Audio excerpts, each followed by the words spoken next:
Assalamualaikum warahmatullahi wabarakatuh.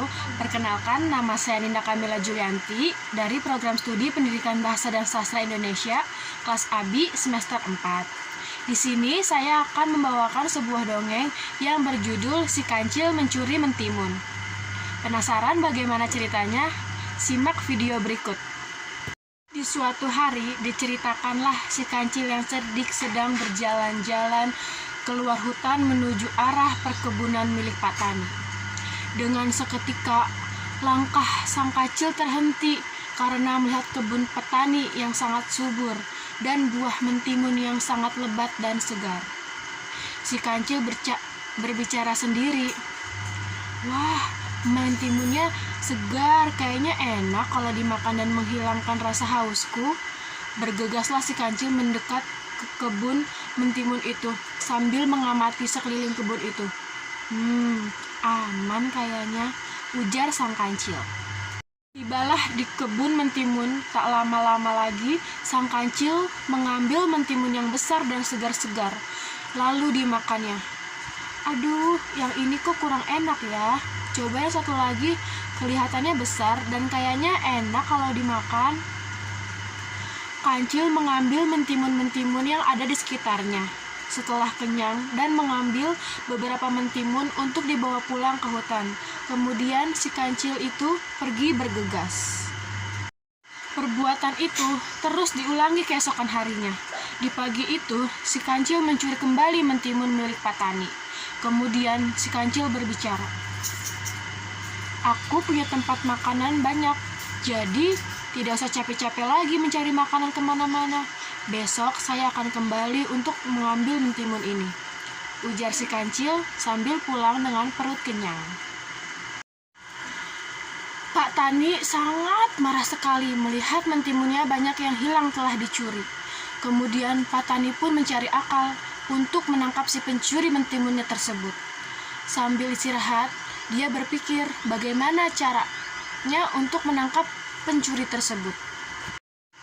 Setelah beberapa lama berpikir sambil beristirahat, didapatkannya ide untuk menangkap dengan jebakan orang-orangan dengan menggunakan lem di tubuh boneka orang-orangan tersebut. Berbicara sendiri Pak Tani, "Mudah-mudahan berhasil saya tangkap kamu pencuri mentimunku," ujar Pak Tani sambil kesal sendiri. Maka dibuatkannya boneka orang-orangan tersebut. Keesokan harinya, si kancil datang kembali dengan niat untuk mencuri mentimun milik Patani. Dari kejauhan, si kancil terkejut sambil berbicara dalam hati, "Kok Patani pagi-pagi sudah ada di kebun, padahal hari-hari sebelumnya tidak pernah ada di kebun pagi-pagi seperti ini?" Gerutu si kancil sambil menyelinap di semak-semak untuk mengawasi Pak Tani tersebut, sambil mendekati karena sangat penasaran. Setelah mendekat di dalam semak, si kancil tertawa sendiri.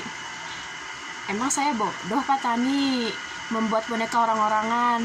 Dia pikir saya bisa dibodohi. Saya kan si kancil yang cerdik," ujarnya sambil mendekati kebun tersebut. Kancil memang cerdik, tapi dia tidak menyangka bahwa boneka orang-orangan itu telah dipasangi lem untuk menjebaknya. Dengan tenangnya, si kancil mendekati boneka itu sambil menendang-nendang sambil mengejek Pak Tani.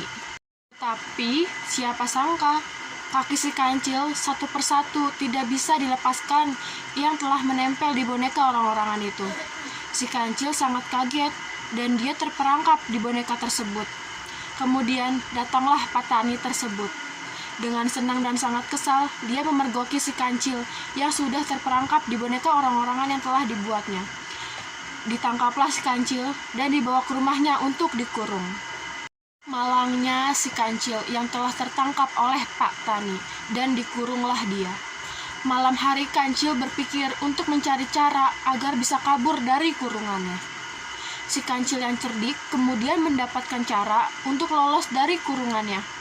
Dan di malam itu, si kancil dijaga oleh anjing milik Pak Tani. Dan dipanggillah si anjing tersebut. Si kancil memanggil si anjing untuk mendekatinya. "Sang anjing, Ada apa kamu memanggilku? Jangan meminta saya untuk melepaskanmu dari kurungan itu, karena saya anjing yang setia kepada Pak Tani. Siapa yang meminta kamu untuk mengeluarkanku? Justru saya senang berada di dalam kurungan ini. Dasar kancil bodoh, dia senang dikurung, tahu besok akan membuat disembelih untuk dimasak.